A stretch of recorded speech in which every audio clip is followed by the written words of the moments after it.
নমস্কার, আমার রান্নাঘরে আপনাদের সবাইকে স্বাগত জানাই। এখন এই সময়তে খুব সুন্দর সুন্দর আম উঠেছে, মিষ্টি আম। তো আজকে একটা আমের রেসিপি করে দেখাবো মিষ্টি।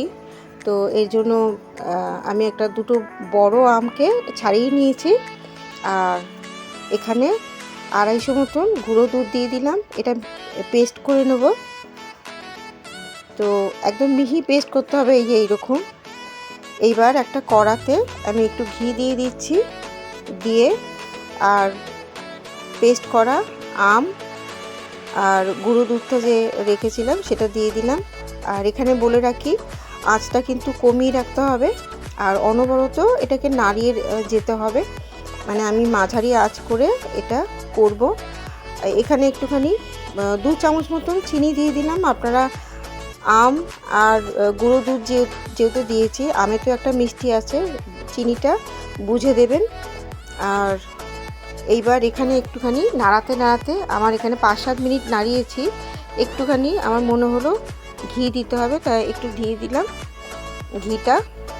আর এখানে আমি কোনো এলাচের গুঁড়ো দিচ্ছি না, আপনারা চাইলে এলাচের গুঁড়ো দিতে পারেন। তো আমি চাইছি আমের গন্ধটাই পুরোপুরি থাকুক।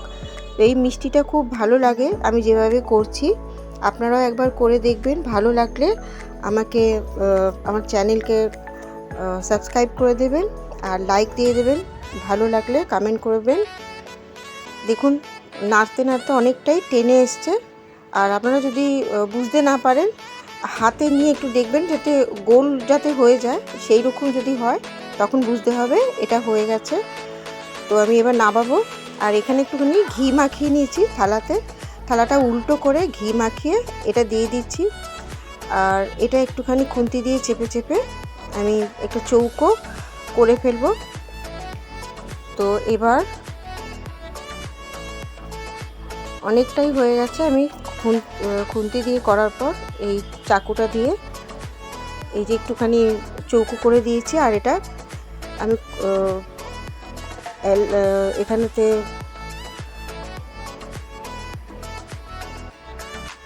ড্রাই ফ্রুটস দিয়ে একটু সাজিয়ে দেব। আর এটা 8 ঘন্টা মতন রেখে দিতে হবে, তারপরে কাটবেন।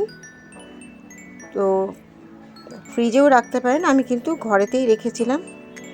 তো আমি 8 ঘন্টা পর দেখাচ্ছি। এই যে কত সুন্দর হয়েছে দেখুন। আপনারা বানাবেন আমি যেভাবে দেখালাম, আর আমার পাশে থাকবেন যেভাবে আমার পাশে আছেন। সবাই খুব ভালো থাকবেন। নমস্কার।